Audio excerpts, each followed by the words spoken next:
All right, this is Eric with Aspire Music Writer YouTube channel, and I'm here with Holly Beth, Hi. and she's about to open up for Ted Anniversary. Yep. Have you opened up for him before? Yeah, a few times. Oh. We played in Canes with them a couple weeks ago. Okay, so yeah. okay. What did you like? Do you play an instrument? Yeah, I play the guitar and the piano. The piano's my main instrument, but I don't play it live. And then Okay. Tonight's actually the first night. I'm not gonna play the guitar. I'm just gonna sing our whole Just show. sing, So, okay. yeah. Okay. So when did you start playing music? I started singing when I was 8, Okay. almost 9, and then I started playing the piano about the same time. Picked up a guitar later in life, and then I really started playing my own shows though after I graduated high school. Okay. This is what I ask all of them. What would you? Sorry, I suck at this. Advice would you give a young songwriter or musician? I think the biggest piece of advice that I ever got that helped me was to just play. Take whatever show you can, play it might not be a great show, but you might meet somebody that'll give you a better show opportunity later down the road. You gotta look at everything that you're doing as an opportunity. Okay. So do you write most of your own songs then? Okay. Yeah, most of them. I do a little bit of co-writing here and there. Okay. Let me see here. What's your favorite place to eat on the road? My favorite place, probably Chick-fil-A. Chick-fil-A. Chick-fil-A, yeah. I love Chick-fil-A. Me too. Worst and best experience you've had on stage? Man, the worst, I gotta start with that one. Okay. I fell on stage at a festival one day. I stepped over my pedal board, and when I was stepping back behind it, I just didn't even think about it being behind me anymore. I tripped right over it. That was the worst. It was embarrassing. There was probably a couple thousand people in the crowd. It was embarrassing, man. but luckily our show was over, so I just ran off stage. Yeah. But the best, man, we played Cat Fry this year in Stillwater, and that was just such a surreal moment. I grew up going to that festival, and that was probably one of my coolest shows that we've had. Okay, and I seen on Facebook earlier that you got to do background vocals for Pat. Yeah. What was that experience like? It was cool. Pat actually wasn't there that day. Well, I will say he was there.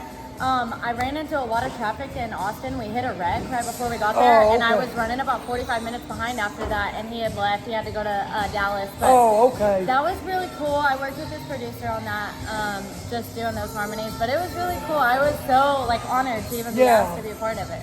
How long have you been playing professional though? Since I was about 18, okay. so for 6 years now or so.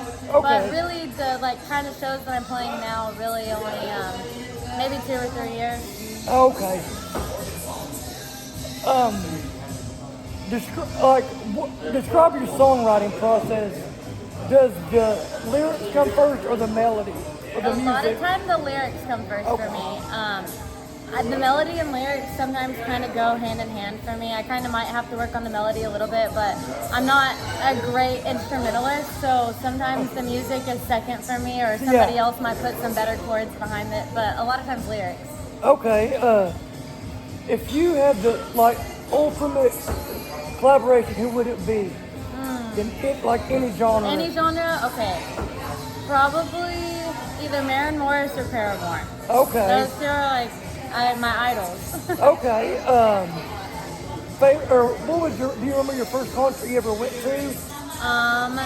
Yes, I do. It was Kenny Chesney. Okay. Back in 2007 maybe. I don't know. I was super young. I was in the very top row and nosebleeds in an arena. Yeah, but okay. It was cool. Let me see. Favorite movie?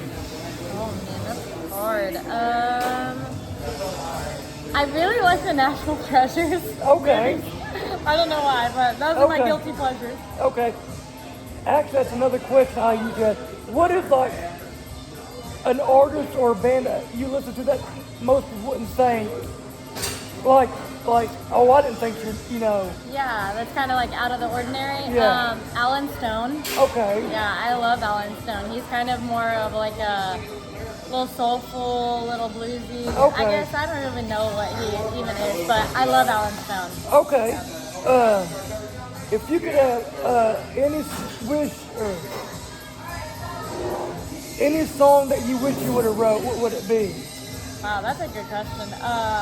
It really throws some people off. Yeah. There's so many, honestly. Or just name one. I mean, Yeah. I'm trying to even think. I'll do one recently that I've heard. Really, honestly, I'll give you an album because this whole album, but Olivia Rodrigo's album that she put out like last year, the year before. Okay. She's super mainstream, obviously, and super pop, but the lyrics on that album are absolutely amazing. Now, what did you listen to as a kid? Like, what type was it? Mainstream country? So yeah, my mom kind of like listened to more of like the mainstream, so I kind of grew up on that with her. But then my dad listened to like classic rock, so that was kind of what I grew up on with that. But then when I like developed my own taste, I was more like mainstream country, and then I didn't even know anything about like the Texas country red dirt scene until I was a senior in high school, really. So not very long ago. What first artist like really got you into that Texas? It actually was Reed Southall. Oh, okay. The town that my mom and my stepdad moved to after I graduated high school was it is in Stroud, Oklahoma. It's a little small town, but the bass player from Reed Southall band is from Stroud, and so anyways, I got to meet him. And then when I went to school at OSU for a semester, and I met those guys and hung out with them, and really they were kind of my first entry into it. Yeah. See, mine was Ragweed in 2004. Okay, cool. And my very first song I ever heard was 17. Ah, yeah, So, I love that. Let me see what else. Only a few more. Oh, you're fine.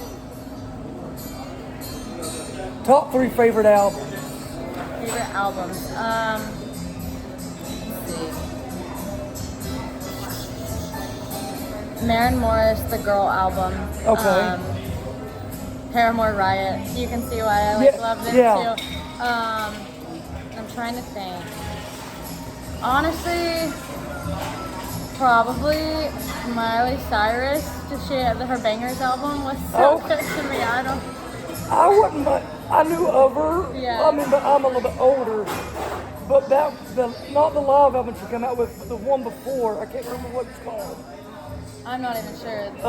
Plastic Heart. Oh, okay, yeah, that one was love really that good. album. The rock album? Oh, Yeah. it was so good, yeah. How do you prefer listening to music, or do you really care whether it's vinyl, CD, or do you? I typically just listen on my phone. I travel so much that like I either got my AirPods in or I'm listening in my car radio. So. Okay. What did you do during COVID when no one could get out? A whole lot of nothing, honestly. A whole lot of nothing. I think all of us needed that time off a little bit. You know, it was definitely hard because, we weren't on the road playing. But honestly, really, I did a whole lot of nothing. I sat at home and I wrote. You didn't write any songs? I did write a little bit, but, other than that, I kind of sat at home and I played around the guitar and that's about it. So.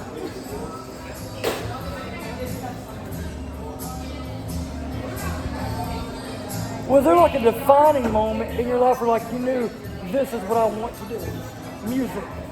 Yeah, I don't know if it was like one moment in particular. I kind of knew from a very young age, from when I was like 6 or 7 really. It's like the earliest I can remember that I like knew that I wanted to like perform on a stage. I love singing, but I was in FFA in high school and I got to sing at like state and national FFA convention, and like singing in a room full of thousands of people, like that's when I was like, okay, this is like, I'm meant to be a performer. I love this, so. Now, do you get stage fright before you go up there, or? Here and there, it kind of depends, I think definitely like our bigger festival shows, that we're getting to play that are like so many people, I get a little more nervous, but I won't say it's like a stage fright, it's more just nervous energy, and so I kind of get a little anxious, but once I'm on stage and the music starts going, I'm good after that. Do you have like a ritual that you do before you go on stage? Not really. I take my time to get ready and fix my hair and do my makeup before every show, and that's kind of my peace and quiet time. My band usually like lets me do my thing, but other than that, I don't do a whole lot. What's your favorite food? Favorite food? I love Italian food, although I can't eat it anymore. So it's really sad, I know. I can't have carbs or sugars anymore for health reasons, and I miss Italian food. Man. Who would you love? Oh, I think I've already. Who would you love to open for? Open for, that one would be. Oh, there's so many, but I think like ultimate, for sure, Paramore. Okay. I would love to play one of their shows, yeah. Okay, last question, or a few more.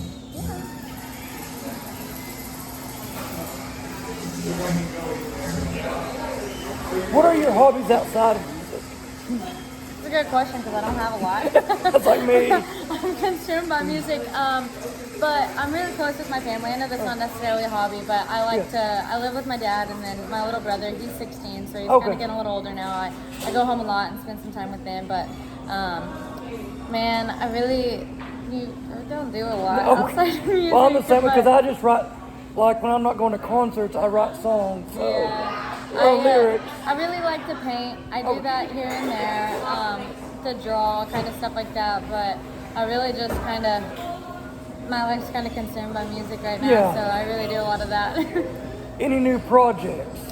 Yeah, we're putting out a new single on Friday. Okay. On September 2nd. I don't know when this will come out, but yeah, it's on September 2nd. Okay. And then, but we're working on the album right now. I think we should start releasing it in January. So, okay. Yeah. Well, thank you very much, Holly. Thank you so much. It was nice to meet You too.